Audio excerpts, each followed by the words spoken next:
बिस्मिल्लाहिर रहमानिर रहीम।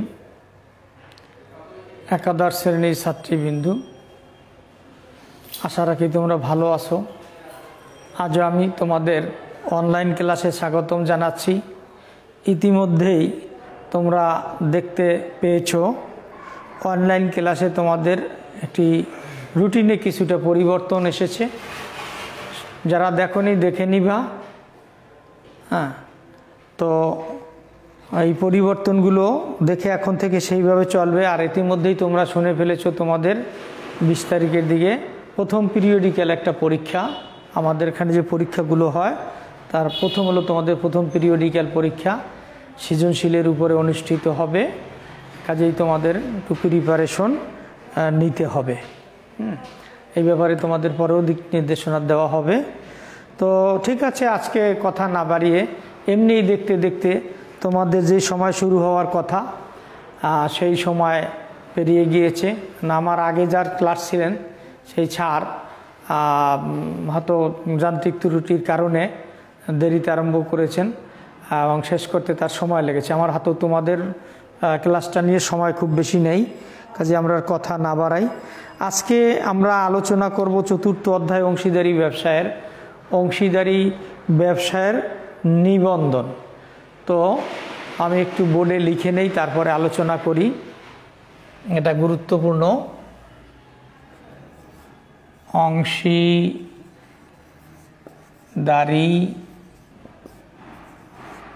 ব্যবসায়ের নিবন্ধন। অংশীদারি ব্যবসায়ের নিবন্ধন। তো নিবন্ধন সম্পর্কে তোমাদের একটু ধারণা থাকা দরকার, এটা গুরুত্বপূর্ণ। তো আমি নিবন্ধন সম্পর্কে তোমাদের একটা ধারণা দেই, তারপরে আসো আমরা আমাদের আসল বইয়ের আলোচনায় চলে যাই। শিক্ষার্থী বন্ধুরা, তোমরা কিন্তু নিবন্ধন বা রেজিস্ট্রেশন তোমরাও করেছো। তোমরা অষ্টম শ্রেণীতে করেছো, তোমরা নবম শ্রেণীতে উঠে বোধহয় ওইটাই ছিল। একাদশ শ্রেণীতে তোমাদের নিবন্ধন আছে। এই তোমাদের নিবন্ধন করার জন্য তোমাদের সরকার কর্তৃক একটা ফর্ম দেওয়া হয়েছে। সেইটা তোমরা যথাযথভাবে ফিল আপ করেছো, সেখানে স্বাক্ষর করেছো। তোমাদের নাম, পিতার নাম, মাতার নাম, জন্ম তারিখ, স্থায়ী ঠিকানা, বর্তমান ঠিকানা ইত্যাদি সম্মিলিত একটা ফর্ম, সেটা তোমরা যথাযথভাবে ফিল আপ করে একটা নির্ধারিত ফি তোমাদের স্কুল বা কলেজ কর্তৃপক্ষের নিকট দিয়েছো। এইভাবে দেওয়ার পরে তো ওগুলো পরীক্ষা নিরীক্ষা করে ভুলভ্রান্তি আছে কিনা ঠিকঠাক করে তোমার নামটা লিপিবদ্ধ করা হয়েছে। সেই থেকে কিন্তু তুমি স্টুডেন্ট, বোর্ডের খাতায় তোমার নাম চলে গেছে। এইটা নিবন্ধন। এখন আমরা যে আজকে আলোচনা করব সেটা হচ্ছে অংশীদারি ব্যবসার নিবন্ধন। প্রায় ওই নিবন্ধন বা রেজিস্ট্রেশনটা যদি তোমাদের ধারণা থাকে তাহলে আর ভুলার কথা না, তাহলে তোমাদের না পারারও কথা না। তোমরা পারবা যে নিবন্ধনটা কি, রেজিস্ট্রেশনটা কি। রেজিস্ট্রেশনটা হচ্ছে আসলে অংশীদারি ব্যবসায়ের নিবন্ধন কি। অংশীদারি ব্যবসায়ের নিবন্ধন হচ্ছে অংশীদারি ব্যবসার যে চুক্তিটা আছে এই চুক্তিপত্রের নিবন্ধন করাই হচ্ছে অংশীদারি ব্যবসায়ের নিবন্ধন। অংশীদারি ব্যবসায়ের সদস্যগণ তারা সরকারের নিকট থেকে, অর্থাৎ সরকার যেই জায়গায় যে প্রতিষ্ঠানে অংশীদারি বা ব্যবসা প্রতিষ্ঠান নিবন্ধন করে সেই নিবন্ধকের নিকট থেকে একটি ফর্ম সংগ্রহ করে ফর্মটা যথাযথভাবে পূরণ করে আবার জমা দেয়। নিবন্ধক ফর্মটা দেখে কোনো ভুল ভ্রান্তি আছে কিনা সন্তুষ্ট হইলে অংশীদারদের কাছ থেকে একটা নির্দিষ্ট ফি মানে কি, টাকা পয়সার ফি নিয়ে তাদের খাতায় অংশীদারি প্রতিষ্ঠানের নাম লিপিবদ্ধ করে। এটাকেই বলা হয় অংশীদারি ব্যবসায়ের নিবন্ধন। আমরা যদি একটু সহজ করে বলি তাহলে বলতে পারি যে আসলে নিবন্ধকের খাতায় অংশীদারি প্রতিষ্ঠানের নাম ঠিকানা লিপিবদ্ধ করাই হচ্ছে অংশীদারি ব্যবসায়ের নিবন্ধন। কাজেই বন্ধুরা, তোমরা বুঝতে পারছো যে অংশীদারি ব্যবসার নিবন্ধনটা কি। নিবন্ধনটা হচ্ছে সরকারের খাতায় নাম লেখানো, নির্দিষ্ট একটা ফি দিয়ে অংশীদারি ব্যবসায়ের নামটাকে সরকারের খাতায় লিপিবদ্ধ করানো হয়। এটাই হচ্ছে অংশীদারি ব্যবসায়ের নিবন্ধন। এখন আসো আমাদের যে আলোচ্য বিষয়, এইটার উপরে 3টা প্রশ্ন হতে পারে। একটা হলো অংশীদারি ব্যবসায়ের নিবন্ধন কি, আমি তোমাদেরকে বললাম সমস্ত বইয়ের মধ্যে আছে নিবন্ধন কি বা কাকে বলে, একটু বলতে কি বুঝো তুমি, একটু ডিটেলসে চলে যাবা, বেশি কিছু লাগবে না। আর এরপর আছে নিবন্ধন কি বাধ্যতামূলক। লক্ষ্য করো আমি প্রশ্ন বোর্ডে লিখি নেয়, বলি একটা হলো অংশীদারি ব্যবসায় নিবন্ধন কি, আমি বললাম। এরপরে আছে অংশীদারি ব্যবসায় নিবন্ধন কি বাধ্যতামূলক, এই একটা প্রশ্ন হতে পারে। তো এখন তুমি বলবা যে অংশীদারি ব্যবসায় নিবন্ধন বাধ্যতামূলক না। নিবন্ধন কি বাধ্যতামূলক না, অংশীদারি ব্যবসার নিবন্ধন বাধ্যতামূলক না। 1932 সালের অংশীদারি আইনে অংশীদারি ব্যবসা প্রতিষ্ঠানের নিবন্ধনটাকে বাধ্যতামূলক করা হয় না। ইচ্ছা করলে অংশীদারগণ অংশীদারি ব্যবসাটাকে নিবন্ধন করাইতে পারেন, ইচ্ছা করলে এটা নিবন্ধন নাও করাইতে পারেন। এটা অংশীদারদের ইচ্ছার উপরে নির্ভর করে। তাহলে আমরা কি বুঝলাম যে অংশীদারি ব্যবসায় নিবন্ধন বাধ্যতামূলক না, নিবন্ধিত বা অনিবন্ধিত যেভাবেই হোক না কেন অংশীদারি প্রতিষ্ঠান পরিচালিত হতে পারে। এই রকম তোমাদের কিন্তু একটা প্রশ্ন অনেক সময় থাকে, একটা প্রশ্ন থাকতে পারে অংশীদারি ব্যবসায় নিবন্ধন কি বা বলতে কি বুঝো, এই সময় তোমাকে একটু লিখতে হবে। আর বলতে কি বুঝো বললে যে আমি কথাগুলো বললাম এই কথাগুলো একটু তুলে ধরতে হবে, কেমন। আর অংশীদারি ব্যবসায় নিবন্ধন কি বাধ্যতামূলক, এটাও তুমি বলতে কি বুঝো এটার মধ্যে দিতে পারো। তো এখানে এই প্রশ্নের উত্তরে তুমি বলবে যে অংশীদারি ব্যবসায় নিবন্ধন বাধ্যতামূলক না, অংশীদারি ব্যবসায়ের নিবন্ধন অংশীদারদের ইচ্ছার উপরে নির্ভর করে। ইচ্ছা করলে অংশীদারগণ নিবন্ধন করাইতে পারে, ইচ্ছা করলে নাও করাইতে পারে। অর্থাৎ একটি অংশীদারি ব্যবসা প্রতিষ্ঠান 1932 সালের অংশীদারি আইনে অংশীদারি প্রতিষ্ঠানটাকে নিবন্ধন বাধ্যতামূলক করা হয়নি। হ্যাঁ, এখন এই হলো তোমার নিবন্ধন কি বাধ্যতামূলক, তাহলে আমরা জানলাম যে নিবন্ধন বাধ্যতামূলক না। এখন অংশীদারি ব্যবসা প্রতিষ্ঠান নিবন্ধন না করার পরিণাম কি। শিক্ষার্থী বন্ধুরা আমি এই হেডলাইনটা আবার একটু বোর্ডে লিখি, তাহলে তোমাদের একটু সুবিধা হবে। হ্যাঁ, তারপর আমি উত্তরটা, অংশীদারি ব্যবসা নিবন্ধন না করার পরিণাম আমি এখানেই একটু লিখে নেই। অংশীদারি ব্যবসা নিবন্ধন না করার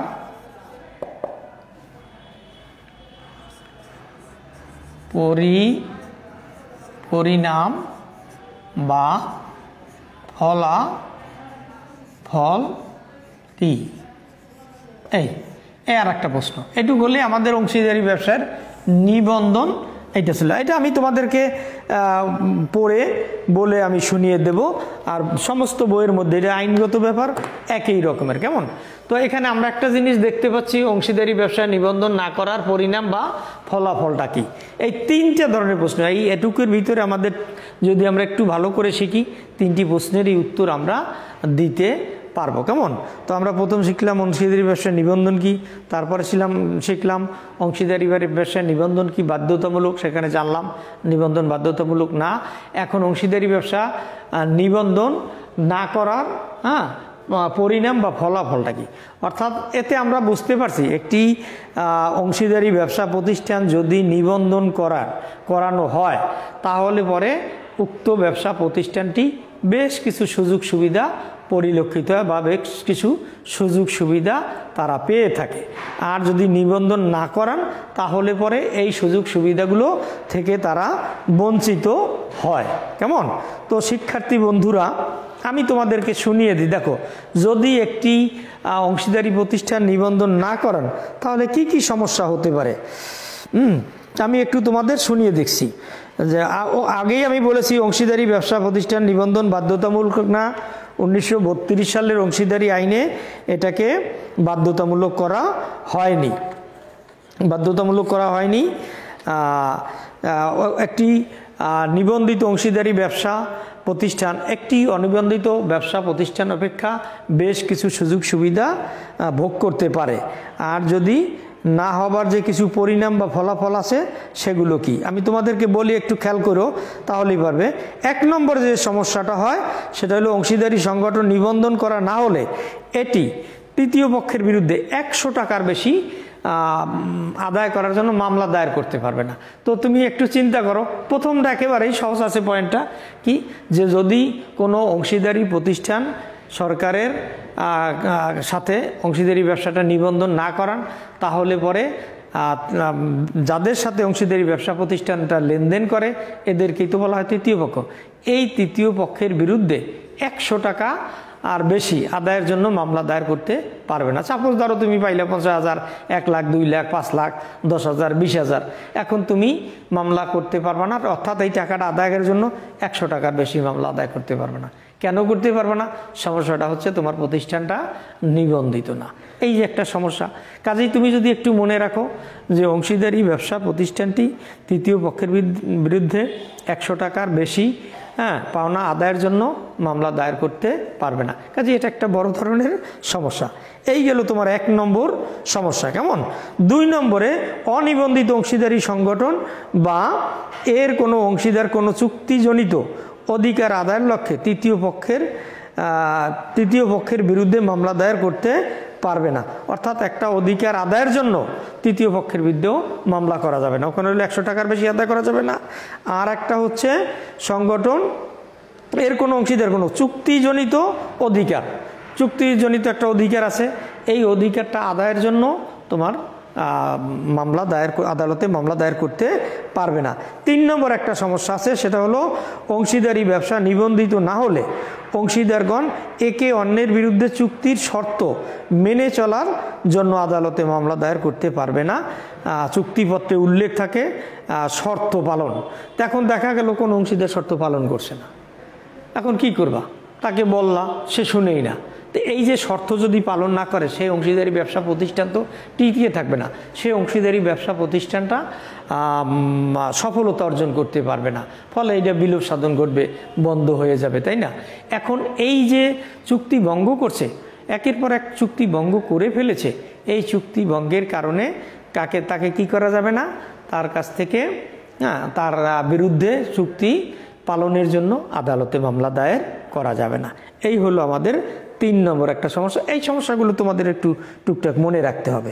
4 নম্বর একটা সমস্যা আছে, দেখো, কোনো অংশীদার তার চুক্তিজনিত কোনো অধিকার পরিবর্তনের জন্য অন্য কোনো অংশীদার বা ব্যবসায়ের বিরুদ্ধে মামলা দায়ের করতে পারে না। কোনো অংশীদার তার চুক্তিজনিত কোনো চুক্তিজনিত অধিকার পরিবর্তনের জন্য সে মামলা দায়ের করতে পারবে না। 5 নম্বরে বা লাস্টলি, তৃতীয় পক্ষ অনিবন্ধিত ফার্ম থেকে বা ব্যবসায়ের কোনো অংশীদারের নিকট থেকে তার পাওনা আদায় করার অধিকার রাখে, কিন্তু অংশীদারি ব্যবসা বা ব্যবসায়ের কোনো অংশীদার পাল্টা পাওনা দাবি করতে পারবে না। ব্যাপারটা তোমরা কি বুঝতে পারছো? আর একবার বলি তাহলে ক্লিয়ার হবে। তৃতীয় পক্ষ তোমার কাছে টাকা পয়সা পাবে, কিছু পাওনা দাওনা আছে, লেনদেন হয়েছে, যার ফলে পাওনা, তৃতীয় পক্ষ মামলা দায়ের করতে পারবে, কিন্তু তুমি তৃতীয় পক্ষের বিরুদ্ধে অংশীদারি যে পাওনা আছে সেটার জন্য মামলা দায়ের করতে পারবে না। তাহলে আমরা শিক্ষার্থী বন্ধুরা আমরা দেখতে পারলাম যে একটি অংশীদারি ব্যবসা নিবন্ধিত হলে এই সুবিধাগুলো থেকে বঞ্চিত হয়ে যায়। কাজেই বুঝতে পারছো, এখন তোমার কাছে নানা ধরনের প্রশ্ন হতে পারে, অংশীদারি ব্যবসার নিবন্ধন কি, এটা হতে পারে অংশীদারি ব্যবসার নিবন্ধন কি বাধ্যতামূলক, ব্যাখ্যা করো। এটা তো তোমরা এখন আশা রাখি পারবা যে না, বাধ্যতামূলক না, কেন না সেটার একটু ব্যাখ্যাও দিতে পারবা। আর না করার পরিণামটা কি, এই একটা। অথবা এই প্রশ্নটা যদি এভাবে হয়, একটি অনিবন্ধিত অংশীদারি ব্যবসা প্রতিষ্ঠানের তুলনায় একটি নিবন্ধিত অংশীদারি ব্যবসা প্রতিষ্ঠান কে ভালো বা উত্তম, ব্যাখ্যা করো। তাহলে পরে তোমার এই কথাগুলো তুলে ধরতে হবে। আমি আশা রাখি তোমরা আজকের এই আলোচনাটা বুঝতে পেরেছো, এটা তোমাদের জন্য গুরুত্বপূর্ণ, এখান থেকে কিছু প্রশ্ন থাকে। কেমন? তো যাই হোক, আমরা এগুলো পড়লাম। আমাদের যেহেতু আমরা দেরি করে ক্লাসটা শুরু করেছি, ওখানে আমি পারি না, অন্য ক্লাসটা থাকার কারণে, তো আমরা নেক্সট ক্লাসে অংশীদারি ব্যবসার বিলোপ সাধন একটা চ্যাপ্টার আছে, এটাও গুরুত্বপূর্ণ। এই বিলোপ সাধনটা মধ্য দিয়ে আমরা ক্লাসটা শেষ করে দিয়ে তোমাদেরকে কী করবো, তোমাদের জন্য আবার এখান থেকে কিছু প্রশ্ন আমরা দিয়ে দেব। অত শিক্ষার্থী বন্ধুরা তোমরা সে পর্যন্ত ভালো থাকো, সুস্থ থাকো, সুন্দর থাকো। আজকের মতো আল্লাহ হাফেজ।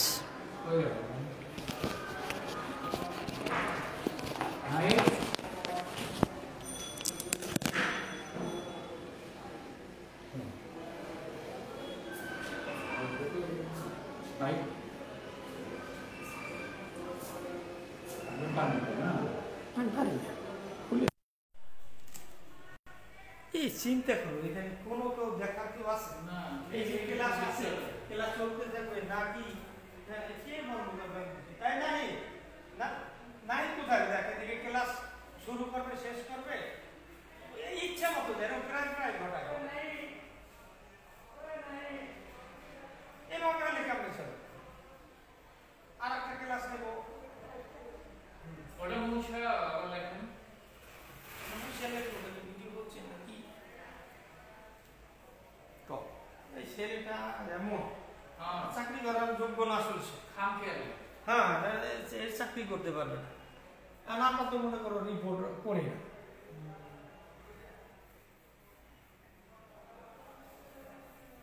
ঠিক আছে, নাস্তা খাইতে ক্লাস শেষে কাছাকাছি থাকবে না, একজন একজন তো থাকতে হবে।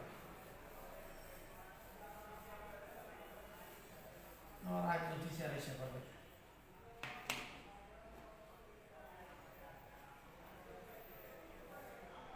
মোবাইলে মেসেজ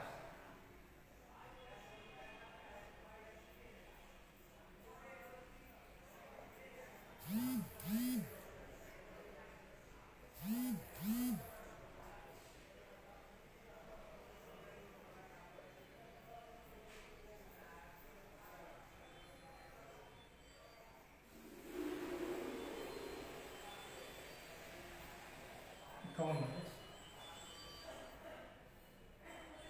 কেমনে বই না খাস?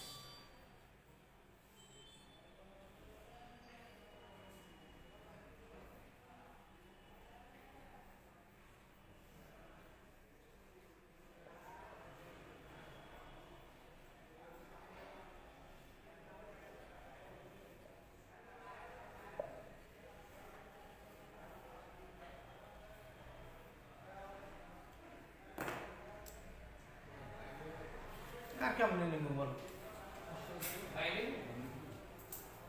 এই ছেলেটা কোনো পদে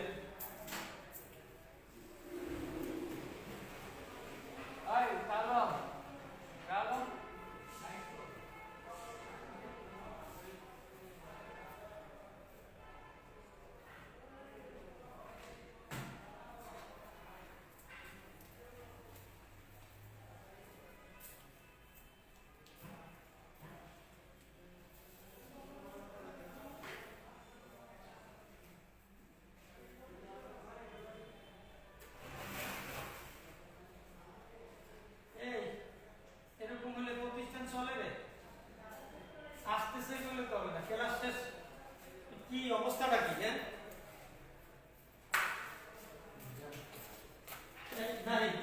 চলে, দেখো ক্লাস শেষ আরেকটা শুরু করবো।